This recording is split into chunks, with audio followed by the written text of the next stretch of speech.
beaucoup de réformes Mohamed qu'il faut faire maa ngi dégg nag ay waxu système parlementaire ak yooyu yëpp maa ngi ko fiy dégg ci presse bi bon on verra bien. On verra avec les termes de référence alors bëggoon nañu xam na fii position parti démocratique sénégalais ci situation économique bu réew mi nag ak perspective ni ngeen ko jàngatee il fut un moment sax ñenn ñu ngi doon wax ne est-ce que ce régime warut a mën a bon voilà entre guillemets collaborer ak Karim pour que ñu mën a am yenn privilégiés au Qatar et quelque boobu ñu ngi toll ci situation bu métti ci wàllu koom naka nga koy jàngatee yow une analyse sur l'économie sénégalaise. man daal li ma gis mooy économie ça va pas. doxul. ah non mais doxul Mohamed je vais pas venir ici pour plaire. daan mi ngi dox ñun ñëpp xam nañ lu ñu doon am. ak lu ñuy am léegi. on a vu du ñun ñoo ko wax ay notation Sénégal. on a vu que ñi ngi lever tout le temps ay def ay emprunts obligataires. ñi ngi lever xaalis mais kenn xamul man gisuma ban projet lañ ko def yow je sais pas. Est-ce que on va vers un ajustement structurel? C'est une question qu'on peut se poser avec le FMI parce que ñun mënuñu dëkk di dem ci marché yi di leb mais gisuñu ci ban projet lañ ko dugal alors que booy leb li gën mooy nga dugal ko bu mu nekk lu pour lu social dafa war a nekk ci loo xamante ni dafa structurant c'est-à-dire pour tabax tali pour tabax hôpital pour tabax école yoo xam ni day pérenne même buñ koy fay dans 20 ans au moins l'école est là fii la dugg oui. Et ça réduit wala nga dugal ko ci accompagnement des jeunes wala dara mais man personnellement sincèrement j'ai pas vu fu ñu koy dugal il y a un réel problème en économie et ça moi le Premier ministre il doit s'en rendre compte et essayer indi des gens capables de l'accompagner parce que gis nga tey réew lu metti la c'est-à-dire foog nga am les links foog nga xam montage financier foog nga xam nan ngay def pour que et il y a des gens ils sont dans le monde ils ne font que ça mais nii mënuñu taxaw le port gis nga récemment lu ñu wax man keroog damay dem Anne Marinas sama kër benn yaay mais attends man ma jël 1h30 ne avance ma génn sama kër pour dem fa ma ne mais j'ai perdu mon il y avait rien d'habitude da ngay dem foofu tu mets 1h30 de chez moi à chez la femme mooy port bi mais foofu yëpp amatul dafa vide quoi dafa vide da nga koy sentir ci économie Mouhamed également da ngay gis ñu bëri aujourd'hui ñoo xam ne démb ñi ngi seen futura mooy loolu courant bi cher na foog ñu régime bi comprendre ni gis nga économie bi bu doxee seen dëkk yëpp la ci àdduna mais ñoom yëguñu ko au moment où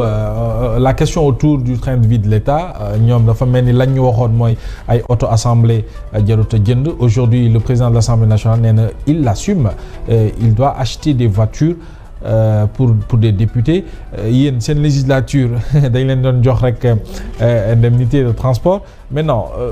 est-ce que yaa ngi sentir na économie bi ñoom yëg nañu ko ci seen train de vie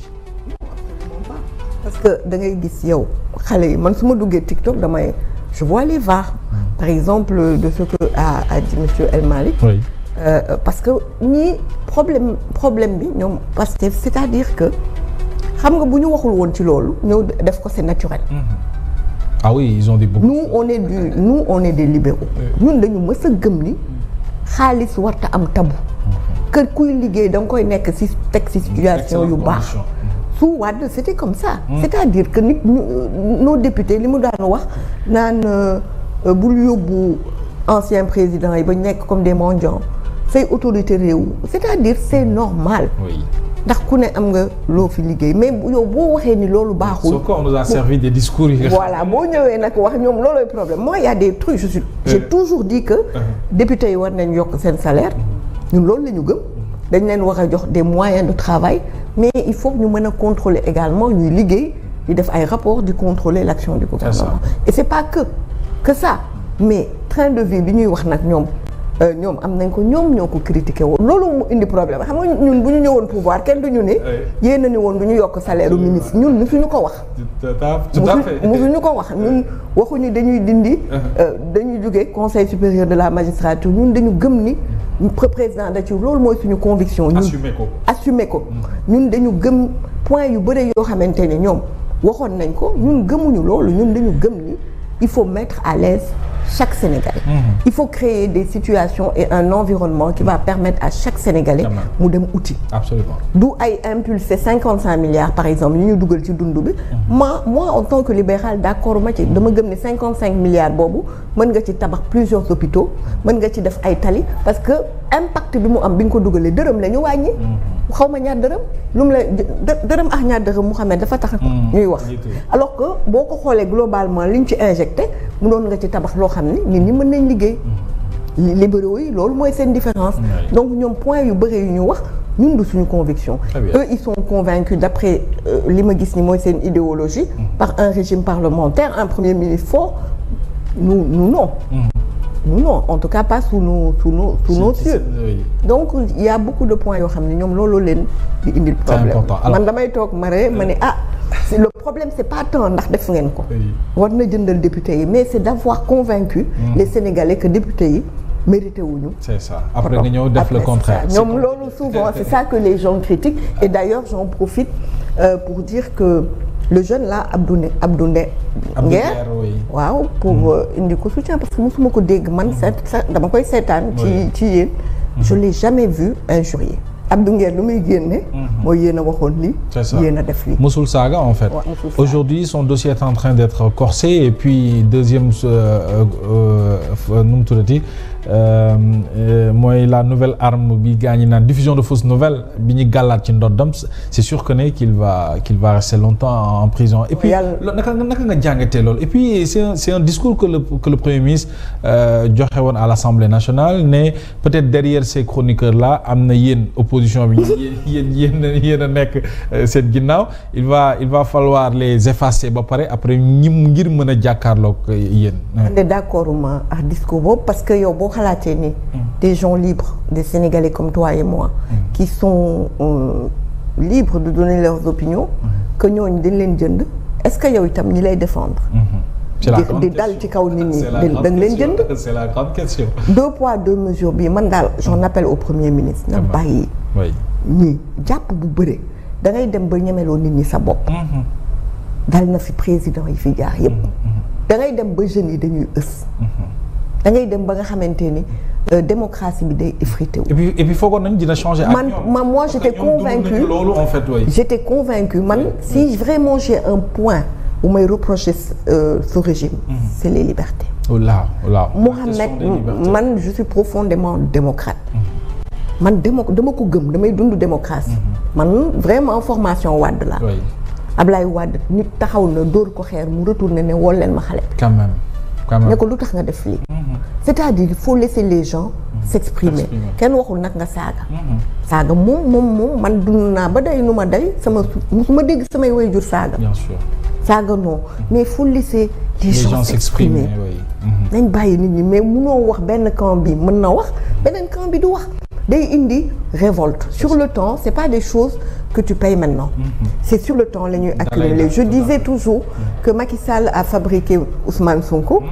qui est devenu son bourreau pourquoi parce que li indi loolu mooy à force ngay éliminer éliminer Karim éliminer Khalifa donc opposant bu mu fi laaloon dañu naan da nga ko bëgg def ni Karim ak Khalifa tout à fait donc du ñu xool sax lan la ndax dëgg la wala du dëgg et ça c'est ce que ce régime doit éviter mënuñu en un an ñuy jàpp y a beaucoup de jeunes y a même pour moi c'est un parti boo xam ne mën na sax di woo am na ay cadre am na ay études yónni leen ne waxtaan ak ñoom ne la mais yéen lu leen metti ngeen échanger ree c'est ça le Sénégal il faut humaniser la politique mais jàpp tëj bi moom franchement kaso nit warul ko yéene président Wade dafa tàmm di wax ku duggul kaso waroo ko yéene ku duggul kaso doo xam ni kaso mel mais man ñii lu ma jaaxal dañu dugg kaso waruñu ko ci dugal nit ñi pour des questions de liberté c'est dommage li ñu cërale woon na fii ci waxtu jot na maintenant perspective yi pour le Parti démocratique sénégalais foofu la ñu tàmbalee foofu la ñuy tëjee qu'est-ce que vous donnez comme discours à l'endroit des militants du PDS ci échéance yu ñu jëm perspective yi ak surtout taxawaay wi ci wàllu politique waaw li ñu leen war a wax rek mooy ñu gën a mobiliser. ñu xam ne li ñu dal ñun metti na trop li ñu dal dafa metti président Wade mérité wul woon yu bëri mais bon c'est derrière nous. Il faut avancer le président Wade dañ ko arrêté tëj ko ñaata yoon mais teewul bu mu ñëwee dafa dem liggéey seeti Adja Kumba dem def li mu war a def rafetal loolu mooy Sénégal dañu war a mun à des moments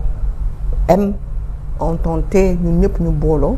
pour mun a liggéey ensemble militants yi nañ gëm loolu ñu ngi ñëw def tournée dinañ leen déglu ñoom lu ñu bëgg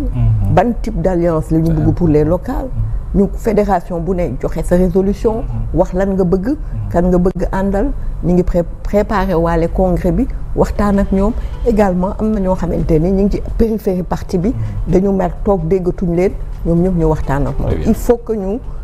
créer un parti fort et créer les conditions qui donneront envie à notre candidat même de venir parce qu'il saura qu'il y a un parti fort il a des responsables qui sont là pour